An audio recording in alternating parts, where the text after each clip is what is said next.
When your pipes get filled with water, it The pushes the overflow? thing up. Yeah, that's It's called an overflow. listen. This should be flipped. Listen, I don't know. Welcome to the Digital Marketing Secrets Show with Carlos A. Vasquez, where we share actionable strategies and tactics to grow businesses, no matter what industry you're in. Now your host, Carlos A. Vasquez. Is this live? Can you hear me? We're live.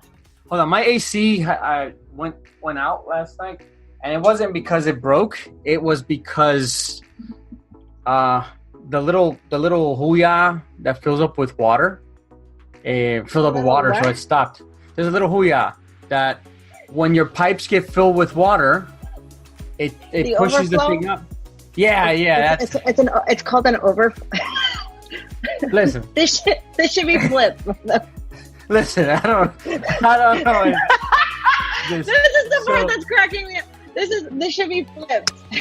So my family suffered last night because we had no AC.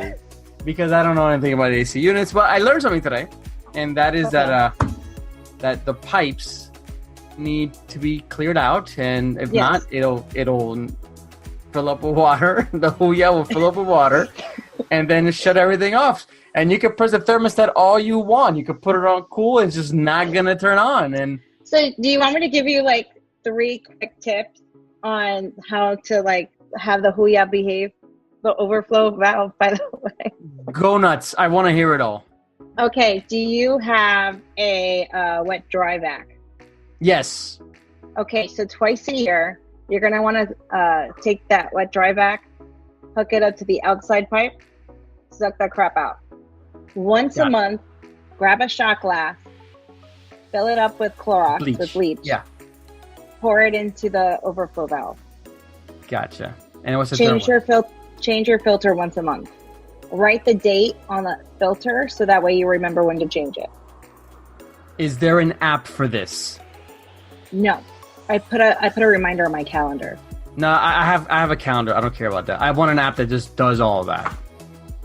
No, I'm sorry. And I guess we're gonna have another hot night soon. I'm gonna be praying for your wife. What's up, Mylene? We are back. What's up? Oh my gosh, this is so exciting. I love this topic.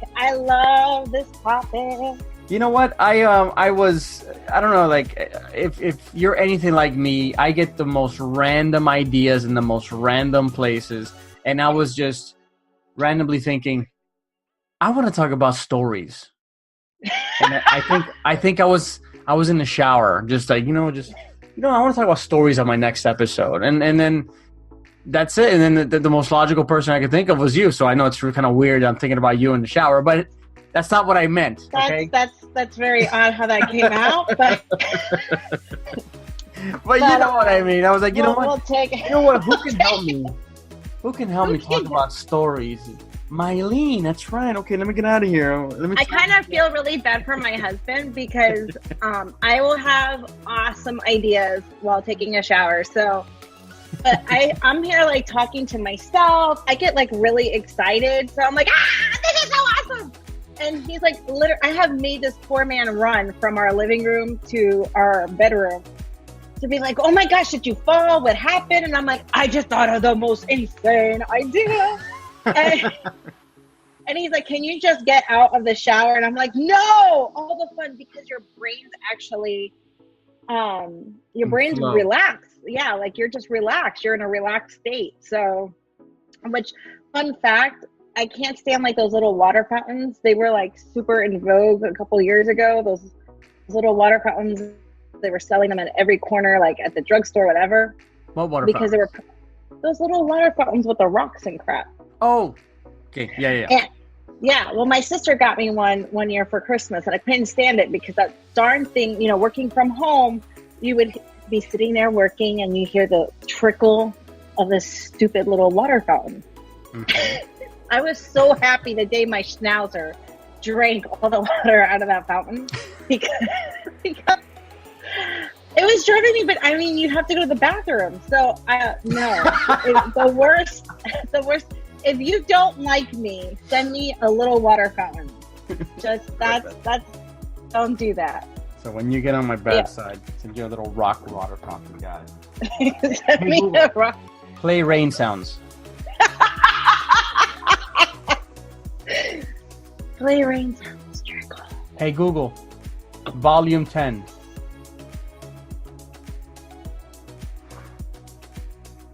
That's awful. That's awful.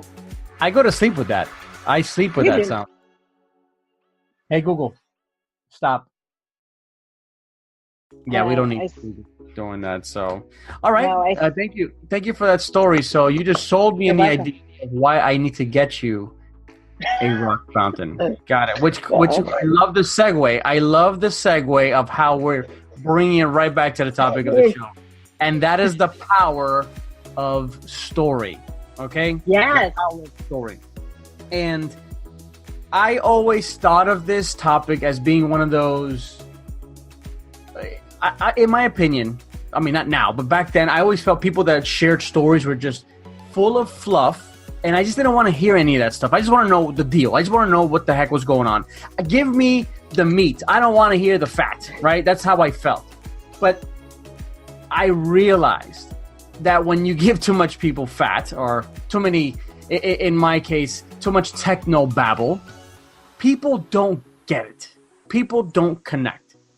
I can create a whole webinar or a seminar about the facts about how to do something, but I've learned that people just don't get it after that. In fact, it does the complete opposite. It makes people want to run away because they feel so overwhelmed. They feel stupid. They don't want to raise their hand and ask questions. They just want to be like, okay, I want to act like I get this because I don't get it. And in marketing and in sales, a confused mind is not a buying mind. They're not going to buy. They're just going to go ahead and just never, hey, Phoebe, how are you? They're just not going to make that purchase. And it took me so long to realize this. And someone that writes stories for a living, I'm not talking about like story. No, not like not book stories. There's a clear difference between, and a lot of people get this confused. There's a clear difference between telling a productive story, and in this case, we're talking about Epiphany Bridges, or the Epiphany story. So having that story with structure and having the story for the sake of a story. And what we're talking about today is like story with purpose, where we're helping them come along of how we can be a service providers, even a product and whatnot, how it can be of service to them, and turning that want into a need. That's the drive. So when you're doing those webinars and you're doing those workshops and whatnot, it's a very delicate dance, because you don't want to end up going down that hallway, down that street, where you're telling a story that doesn't come full circle back to why you brought them there to that day. And having a productive story where it leads them to a call to action of where you want to drive them to. Right. And translate that want to that need. So, I've actually experienced both personally, and, networking and whatnot, and being in the business.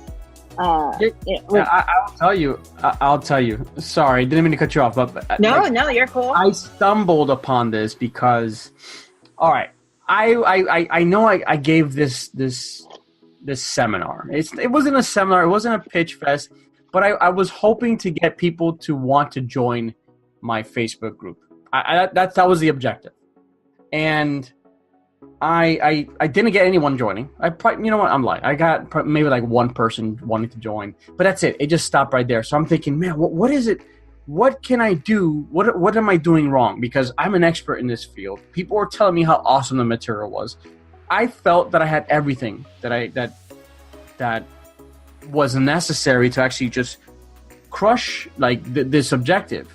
So that's where I stumbled upon the whole story thing. So and then that's where I said, all right, let me give this a shot. Let me just try this out. For example, I got this whole concept when it comes to my predictable profitability formula. And the first step in a natural discovery process is a lure, okay?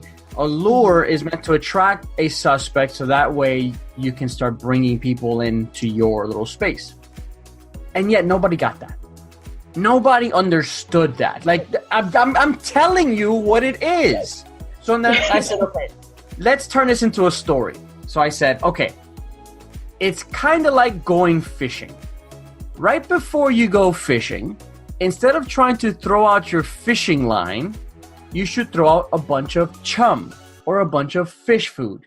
Because what's going to happen is that a bunch of fish are going to come around you. Now when you throw your fishing line, you're most likely going to catch more fish. And that is like a lure.